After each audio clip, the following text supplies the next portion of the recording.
নমস্কাৰ মোৰ প্ৰিয়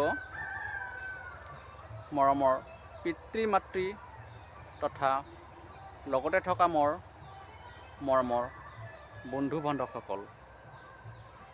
মই যেতিয়া সৰু আছিলোঁ তেতিয়া আমাৰ ঘৰত স্বৰ্গীয় ৰাজেন পাম আহিছিলে আৰু এই ৰাজেন পাম দেৱে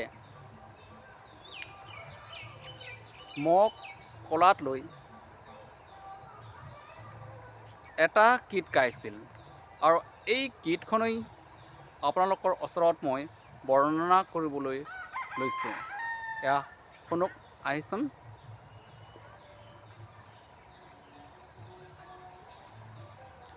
ৰিবা ৰিবা থৈ ৰিবা চং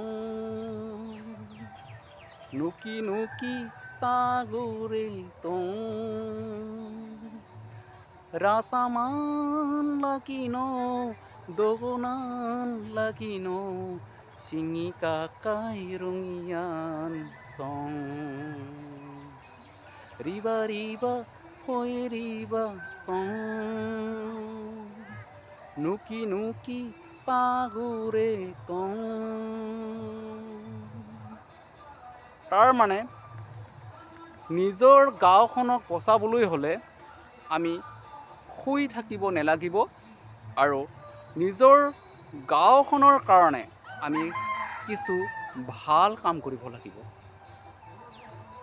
যদিহে আমি গাঁওখনত সৎ কাম নকৰোঁ, নিজৰ গাঁওখনক আমি বচাই নাৰাখোঁ, তেনেহ'লে সকলো জাতিৰে লাগিলে খ্ৰীষ্টানেই নহওক, লাগিলে মুছলিমেই নহওক, লাগিলে হিন্দুই নহওক কিয়, নিজৰ গাঁওখনক যদি নিজেই বচাই নাৰাখে বা সন্মান নকৰে বা সমাজৰ হকে কাম কৰি নিজৰ গাঁওখনক বচাই নাৰাখে, তেনেহ'লে সেই গাঁওখন তললৈ যোৱাৰ সম্ভাৱনা আছে।